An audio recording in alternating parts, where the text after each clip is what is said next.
Is my microphone working? All right, let's do this. Technical difficulty here, guys. All right. Can everybody hear me in the back? All right. So this is going to be, so my next session is the fun, weird science thing. This is going to be about the business of what is a bestseller and what are we doing, et cetera, and kind of more importantly, why are we doing it? What's the goals of actually even hitting the bestseller? Everybody who starts as an author has their name, they imagine their name in lights and they hit the bestsellers list and all that. But let's talk about the reality of what that means. Why are you doing it, et cetera, et cetera. That's me. That's my typical Facebook page, profile. Most of that stuff doesn't apply, but I guess the one thing that actually does matter is like when I started this thing off, when I released my first book, my goal was I'm going to hit the bestseller list, and I did it on my first book, and I did it 2 more times. And I only realized later that I did it very differently than other indie people. I did it, on a solo book. I sold a lot of volume. And the way I did it, we'll talk about it. But there's actually 2 ways to do it. And we'll talk about what the differences are and how they relate to the goals that ultimately you guys should care about. So, I'm going to skip the agenda. Obligatory agenda. It's all fine print from here, so let's go. I'm actually going to buzz through this really quick because I want you guys to be able to scribble down questions if you have questions, and I try to leave enough time so that you have time to actually ask the questions. And hopefully, if you guys have a question and you're brave enough to go up to the mic and ask the question, get some chocolate. Yeah. All right, so let's talk about stuff people care about. The bestseller list is not a road to riches. A lot of people think it is, but it isn't. Most of the people who you see or hear about, even New York Times bestsellers, they oftentimes have a day job. It's very rarely that people get rich off of being a bestseller. Now, if they're a regular bestseller, then it might be a little different. But generally speaking, a bestseller really measures, velocity, and we'll talk about what velocity really means. But I'll give you an idea of, why even hit the bestsellers list. I have a couple examples. I won't name names, but imagine a person who, I think everyone here has a different view of what is success as an author. Some people would be able to like to pay a couple bills. In the end, it's like I can write something and I pay my mortgage. That'd be awesome. I mean, other people, maybe want to be able to just do that as their job and just pay all of their bills, their living expenses. Some people want to buy a big mansion. Everyone has their own goals. Now, if I told you, I know more than one, several, at least a handful of folks who make well over $100,000 a month. Most people would think, I'd be okay with that as a successful metric. Almost all of them have not hit the bestsellers list, any of them. Well, how's that even possible? Well, because the bestsellers list is always about like the race for how many did you sell in a week. So imagine, and I'm just going to toss numbers out, but let's say to get to the bottom rung of a bestseller list, maybe you needed to sell 5,000 books that week. It's a ridiculous number. Well, maybe you're regularly selling 2,000. You're still having a pretty good week. And if you do that week in, week out, you'll make a lot of money. So, bestsellers list is great. It's an indicator. People use it for ego. We all do. We don't like to admit it, but we do. On my books, you'll see the USA bestseller. It's a marketing thing, but it's ego. Everyone wants to have that list thing on there. I mean, some people want it as a lifelong goal. Some people attribute credibility to it. I say that's nonsense. But there are some people who, like, oh, well, you're not a USA or you're not New York Times. You're not a serious author. That's nonsense. But there are people who are like that. So yeah, everyone has their own, tricks they play in their mind on why they want to do this. So my job here, I'm here for you guys to be able to come away from this session with the information that you need to determine what do you want to do with this information. Do I want to go, through the various steps? And there are various options here I'll go over. Or maybe this bestseller thing isn't, it's not something I'm interested in. But ultimately, and I'm going to repeat this over and over again, your goal in all of this, regardless of whether you're going for the bestseller list, is to gain readers. That's the whole point of this. And it's going to, and I'm going to cover that a lot in the last slide. So what does it take to actually get on a bestseller list? So New York Times has a proprietary method of getting on. I have theories about what that is, but let's not really focus that much on that. The one that's actually the most reliable one is USA Today, largely because it is purely, strictly, how many books did you sell through a variety of vendors. And the vendors can be any number of vendors. And I'll go over which ones, but it's each of these vendors will report. The USA Today is going to poll the audience, essentially these vendors like Amazon, Barnes and Noble, et cetera, and go, okay, well, how many did all of these people sell?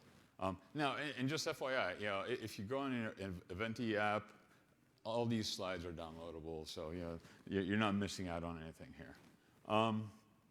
And that's also why I'm focusing on USA Today. So timing. So again, I'm going to go through data, and then kind of rationale and methods. So I said it depends on velocity. So getting on the bestseller list isn't about how many you sold that year. It's not how successful overall your book is or awards or anything else. It's about how many did you sell in the last week. Am I still going through?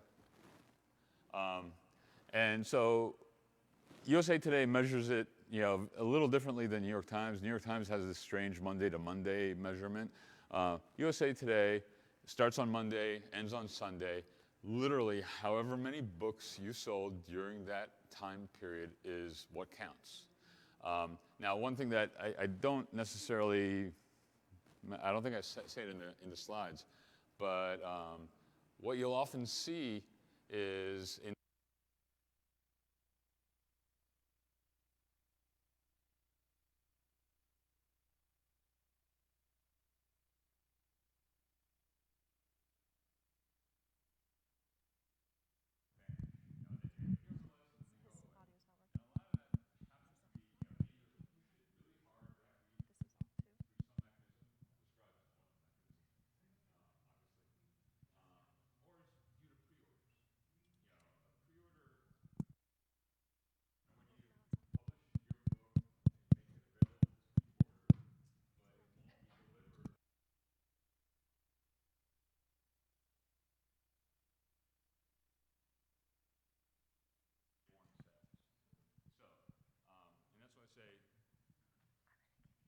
oh, it's gone. It's totally dead.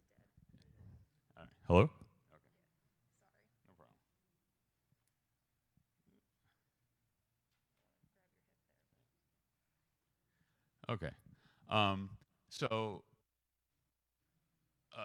that's why 90% of the appearances on New York Times, you'll see, guys show up for, guys, gals, whatever, show up for 1 week, and it's largely due to this backlog of sales that may have happened over the span of 6 months, 8 months, who knows, and then all of those become day one sales, and then you measure for that week, and that day one was this gigantic spike because you had 6 months to sell all that volume. So that's how it's measured. Now, I have theories about the New York Times, but it's speculation. Let's just skip over speculation for now. And time of the year matters. The book selling business is kind of cyclical. You sell a lot of books, tend to be, end of the year, for Christmas, etc. Slow time, oddly enough, is summer. So what you'll tend to see, and I'll show you some numbers for what I did, you tend to see people landing, if you actually had the magic numbers and you knew what everybody's numbers were, you would see it takes less sales during the summer to land on a list than it would, let's say, in December or November. Another thing, narrow versus wide. So there are exceptions to all the rules, but I think this is actually a very solid rule. To land on the bestsellers list, any of them, you tend to be a wide distribution, meaning you have your book available on at least Amazon, Apple, Barnes & Noble, Kobo, Google Play. Any of us can actually, there's some people who say, well, I couldn't get, approved to get on Google Play. If you keep trying, you'll get on. I've never seen anyone who couldn't, get their book on any of those vendors.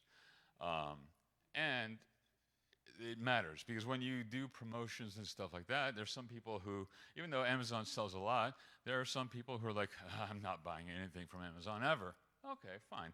Buy it from Apple. Buy it from some other place. And I can say that, I don't have the breakdown of which vendors were which, but I saw that kind of percentage distribution. 80% of my sales overall were through Amazon. 10% Apple, 5 Barnes & Noble, Kobo, and then Google Play was almost ignorable. And that's what I generally saw. Most indies aren't wide. They're narrow.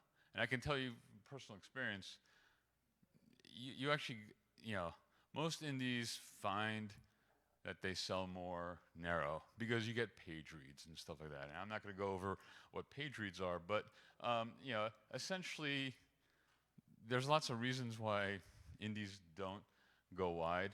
There's no cost barrier, not to upload a book. It doesn't cost you anything. So it's just, first couple of years, I was wide distribution. I am now all narrow. Well, with the exception of a couple of things. But let's see, next. So I will talk a little bit, and I'm going to speed up. So I'm going to talk about what kind of planning. So yeah, I talked about the pre-orders. BookBub, you're going to need to get familiar with. If you've not heard of it, think of it as the biggest mailing list on the planet when it comes to various genre books. So imagine that you're all psyched and you want to go shoot for a bestseller list run.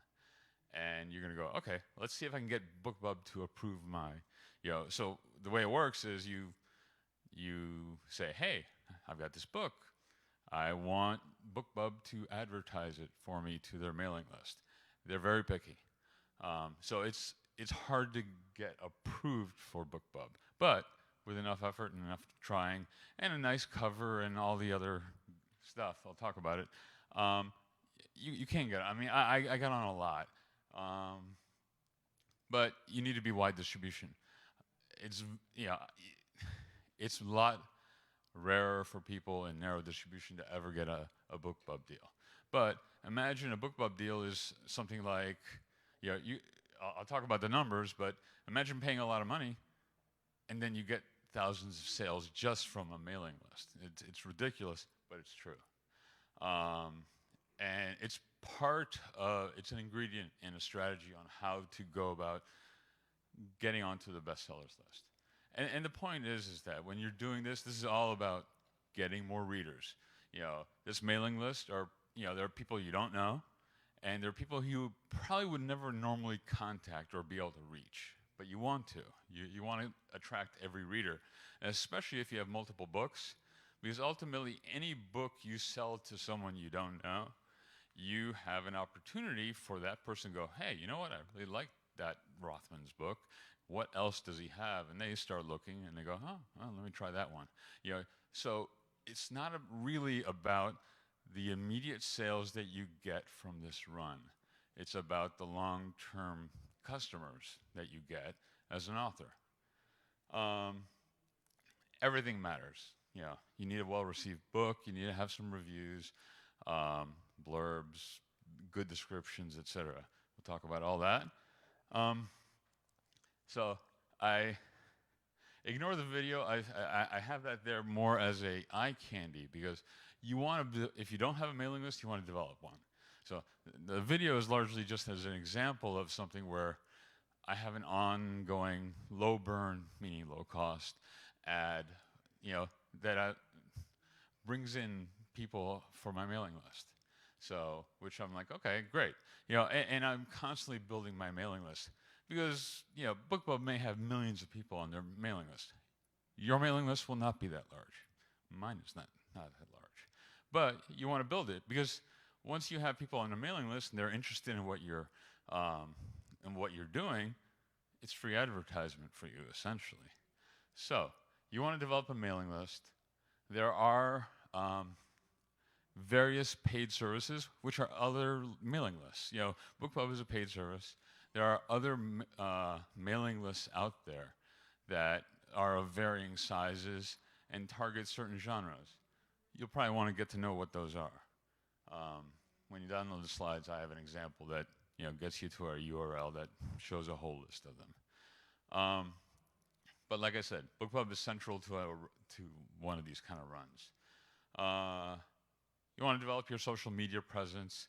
I personally don't think it's a big seller of books, but if you get a big enough following, it will be. So, and there's many strategies. I wouldn't recommend mine, but because I'm a little opinionated on my social media. But it is free mailing or free marketing for yourself. And then there's paid ads, So, and once you start, having quite a few books out, you will probably want to explore some type of marketing. If you're not already, you should, because inevitably, I would say most of the 6-figure and 7-figure authors you'll ever meet do some kind of marketing, and it's not all free. So, but the point of marketing isn't necessarily to just feed Amazon money. It's, you should get some ROI out of it. So you should be spending some amount, but hopefully getting more in the end. All right. So I talked about BookBub, and the thing with indies oftentimes is, when I talk about BookBub, there are a lot of people who poo-poo it and say, it's not worth it. Now, they say it for two reasons. One, because they can't get they're not being approved. But two, it's expensive. But I can tell you from personal experience, and most of the people I've ever talked to who've had these deals. So, and I'll use an example. Let's just say if I'm going to make a run with science fiction at 99 cents, so under $1, and let me assume that it's going to be international, so I'm going to advertise to the world. So BookBub has several mailing lists that are kind of quarantined for international only or US or both. So these are numbers for both. So it'll cost me $750 or $754 to do a science fiction 99-cent advertisement. That seems insane to most people. But let me tell you right now that I've never made, and this isn't really about, making a bestseller run isn't about making money, at least not immediately. However, with the BookBub thing, I've never made less than twice, what I spent on BookBub. So, and sometimes much more. And if it's the beginning of a series, like let's say I've got a series of 6 books or whatever, and I'm gonna try to make a run on book 1. So you may, in the long run, end up getting 6, 7, 8 times what you spent because some percentage of those people who went ahead and bought your book, and there will be, the average sold for science fiction 754 is 1,800 people. I usually get more than that, but their stats say on average 1,800 sales, which seems, and that's one day. So it just shows you the power of a mailing list. But if you have that 6-book series and you advertise the first book, and you had 1,800 sales out of that first book, there's going to be a decent percentage that start reading through that series and going, oh, that was interesting, I liked it, let me go to book 2, book 3. And those are all regular price sales. So you can imagine how, yes, it's a lot of money, but in the end, you're going to get a lot of money back from sales. So this should be a main ingredient in a lot of the approaches for maximizing the readers that you get. Covers matter. So bear with me. Let me get a drink here. Las Vegas dries up my throat. All right, so here are some examples of covers that I used, and let's just say there's good covers and there's better covers. I just gave 2 examples here where I thought they were great covers. The Darwin cipher on the left, Primordial Thread on the left. I thought they were great. But until and believe it or not, in both cases, I spent more money on the ones on the left than I did on the right. But I would argue the ones on the right are better covers. They look better. They look more professional. So if you're looking to spend $50 on a cover, you're going to get what you get. Like I said, I spent more on my ones on the left than I did on the right. You also need to find the right people, the right cover artists, the people who do this, and look at what their portfolio looks like. Is it stuff that you're impressed with? And if so, I mean, everything is going to vary based on genre. But like the one on the left may have been great for a fantasy novel, but not so much for a thriller. You want to have snappy descriptions. So people talk about taglines, loglines. This is all about when you're doing this mailing list and when you're advertising and you're pointing people to the Amazon page or the Barnes & Noble page. They're not going to want to read a wall of text. So you want to make it as easy for them to make a decision. So I tend to have some kind of tagline or a log line, which is like a 1 or 2 sentence thing that says, this is what the book's about. And if they're interested, they'll read more. If they're not interested, they'll swipe or whatever the kids say nowadays. So that being said, you want to hook people's attention right away. Reviews. So I brought up a couple of examples of mine. So the reason you want reviews, and because there's crazy people out there. So I don't put politics in my books, but it's like, and so this is a book that's rated, I forget which book, but 4.5 out of 5. So overall, pretty good. It had over 1,000 reviews. So overall, seems to be well received. But imagine if my first 2 reviews were these 2 characters, who were talking about social justice, and I think I had Trump derangement syndrome or something. Neither of which really applied to the book, but people will read what they want to read out of a book. It doesn't really matter what you wrote. And that's why you want to have a decent handful of reviews come in that are at least, reasonable. And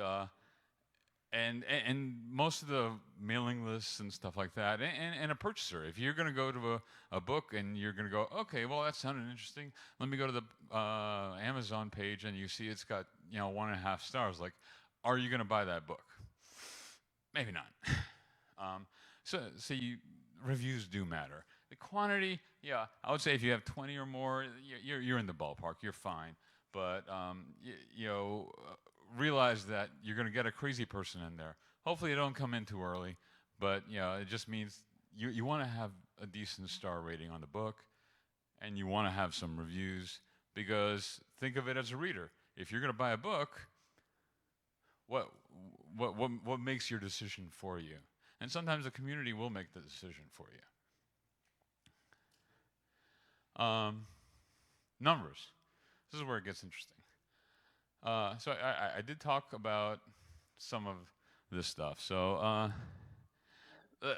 I'll talk about the exception, New York Times. So a lot of people say the New York Times is unattainable for indie. I know at least one example of someone who did it narrow. No, actually, I know multiple who did it narrow. And I'll talk about her. So again, no names, but imagine, and even though it's a hard, fast rule, there's always exceptions, and you can't count on these things. That's why I'm not going to spend much time on it. But so I knew someone who sent me their book. It was interesting. It was shocking. I was not expecting the soccer mom person to send me something that read the way it did. I'm like, oh, okay. She released it, and it was kind of one of those things where, this is a person who had been writing, and selling maybe 100 books a month. I mean, okay numbers, but never going to hit a list of any kind. She released this book, and first week she got like 10 sales. Second week she got like 150. It's like, whoa, wow, that's shocking. The next week it was like 600, and then by the end of like month 2, she was at 30,000 a week.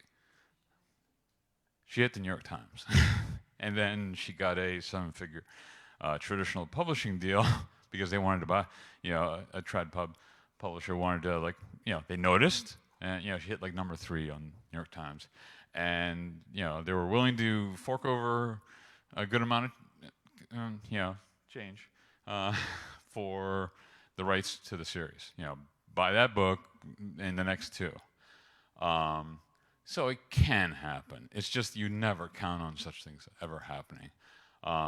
So this is why kind of like the plodding through and doing the homework is really kind of required. That being said, I'll share some numbers. So I hit the New York Times, USA Today 3 times. First time was during the winter, kind of prime time, October 25th. And now USA Today is books sold only in the U.S. New York Times, not so much. They don't advertise the exact mechanisms. I have some theories. Ignore the theories. But these are numbers that reflect U.S.-only sales. So I sold about 7,500 books that week, and I hit number 128 on USA Today, October 25th. Now, contrast that to selling 5,500, 2,000 less in July. It was like 6 positions higher.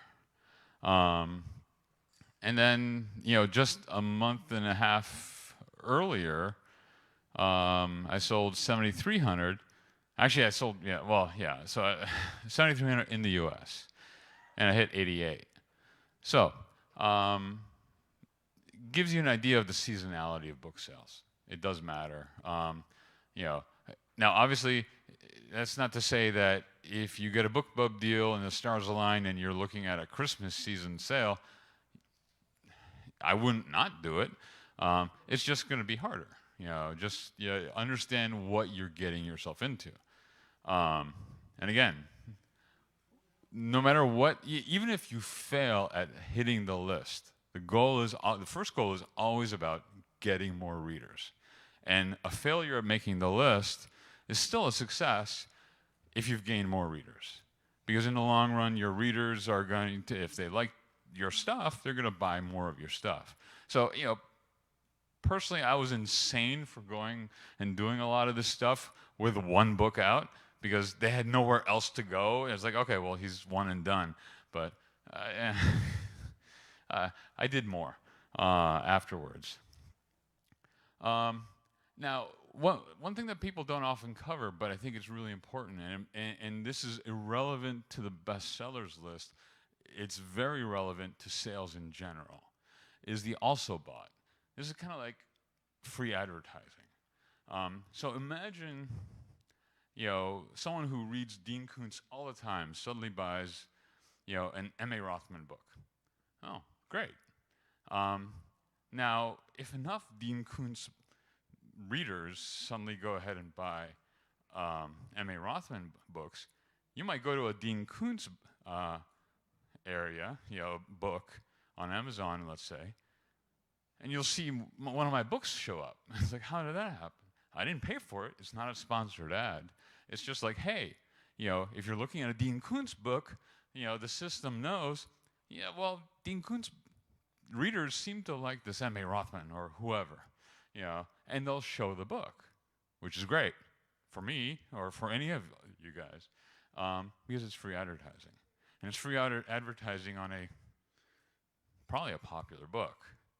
So, again, this is a side effect of a list run, essentially, or of sales in general. So, elephant in the room. I talked about 2 methods to do this. There's the hard method, which is the way I went and what I just described.